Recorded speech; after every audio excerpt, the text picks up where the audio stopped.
In many ways, the Industrial Revolution was the beginning of the modern world. It had profound effects on society and changed how people worked and lived. Not all of these changes were for the better. In this episode of Intrigued Mind, we'll be looking at what life was like for those who lived through the industrialization of civilization. The Industrial Revolution was one of, if not the most, influential things that ever happened to humanity. It brought about transformations in just about every aspect of human life, not just in technology and economics. It changed how people lived. But what was it like for the people actually living through it?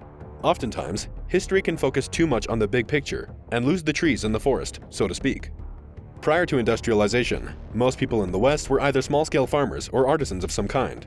Only a small handful of the population at the very top of the economic food chain didn't participate in one of these two things. Industrial development shook this up in a major way, changing patterns of human settlement, labor, and family life.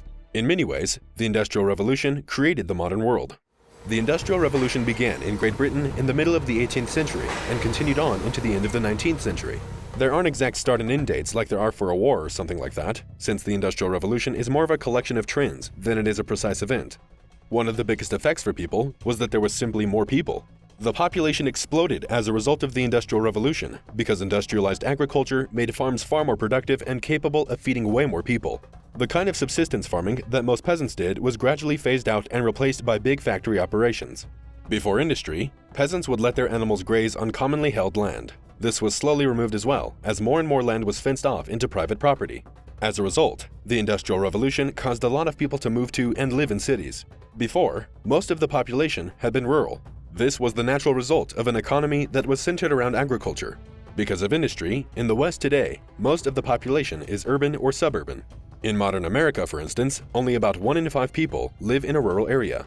Urbanization is one of the most dramatic effects of industrialization. In 1800, only 1 in 5 British people lived in a city. 50 years later, about half the population lived in cities.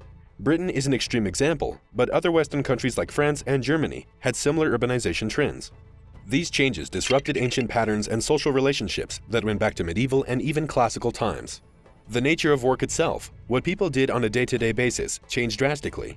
Prior to the Industrial Revolution, an artisan class with specialized skills produced most of Europe's manufactured goods, if you could even call them manufactured, that is. The work of an artisan was based on traditional ways of their craft and whatever resources they had available at the time. Many were part of guilds. Human and animal strength, along with the water wheel, were the pre-industrial era's most powerful energy sources. Industry brought with it coal-powered steam engines, which meant things could be done much faster. Laborers could be worked harder and longer. In the factories, coal mines, and other workplaces, the hours were long and the conditions were usually terrible. Up until the year 1900, most industrial workers in the United States worked 12-hour days. In the steel industry, it was normal to work 12 to 14 hours a day. 16-hour days for some textile workers were not unheard of. These workers, however, usually earn 20 to 40% less than what modern historians have described as a minimum income that would be necessary for a decent life. Most workers in the textile industry, which was the leader in terms of employment numbers, were women and children. One of the worst consequences of the Industrial Revolution may have been its effect on the most basic social unit, the family. Before industry, the family was a social as well as an economic unit. Married couples, as well as their children, often worked side by side on their family's farm or in an artisan shop. The labor would be divided amongst them to their overall benefit. The idea of working from home, which has been a highly relevant topic during the COVID pandemic, is in fact an old idea being brought back. Virtually all pre-industrial people worked from home. Peasants would live on their farms, and artisans would do things like textile spinning and weaving in their own homes. The rise of factory production put an end to this system. It separated the home from the workplace for most workers, especially most male workers. It created the commute as well. The Industrial Revolution also created an economic situation where many men had to leave their families behind and look for jobs in the city away from their hometown. And even without this geographic separation, many of these new industrial jobs were so demanding that they left workers with little downtime to spend preserving the bonds of private family life anyway. Women worked outside of the home in unprecedented numbers as a result of industrialization. Unmarried women would often work as domestic servants for the wealthy elites. In Britain, many women, single and married, went to work at textile mills to help their families afford the basic necessities.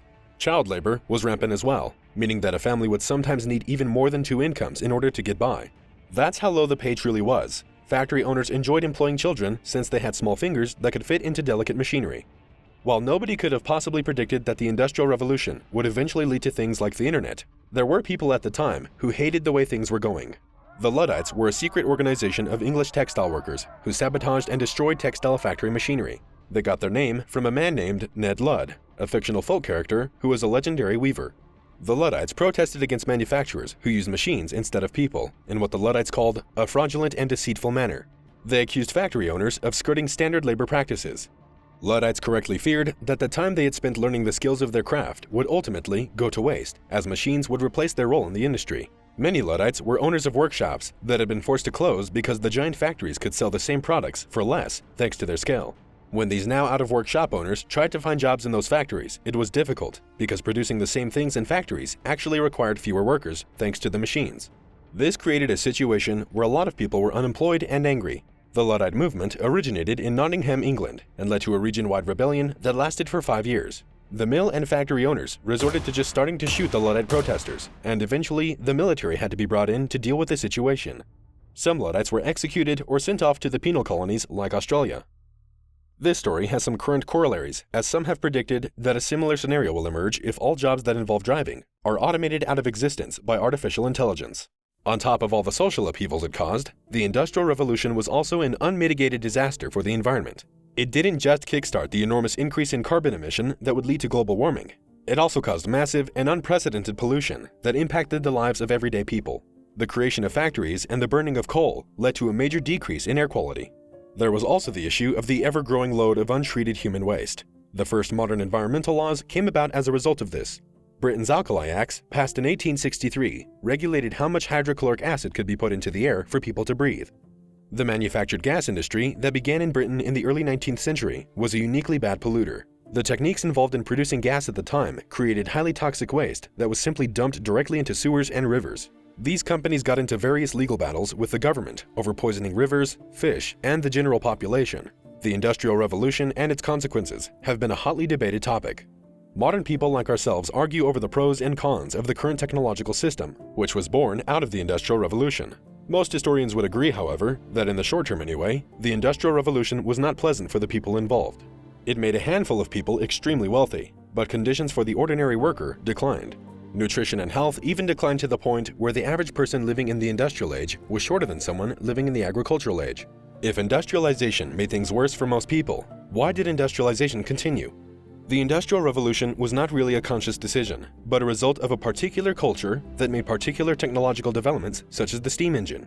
Other non-Western cultures, such as the Native Americans, never industrialized and never had a desire to assimilate into industrial cultures when they had the option. What would a modern world without industry look like? Clearly, there would be a lot fewer people, but would people be more happy? How would history have progressed without the Industrial Revolution in the West? Unlike questions about, say, the working hours of a British steelworker, these are questions without answers. Let us know in the comments below. For more videos on the most amazing forgotten parts of our history, be sure to subscribe to the Intrigued Mind channel, like the video, and leave your suggestions in the comments below.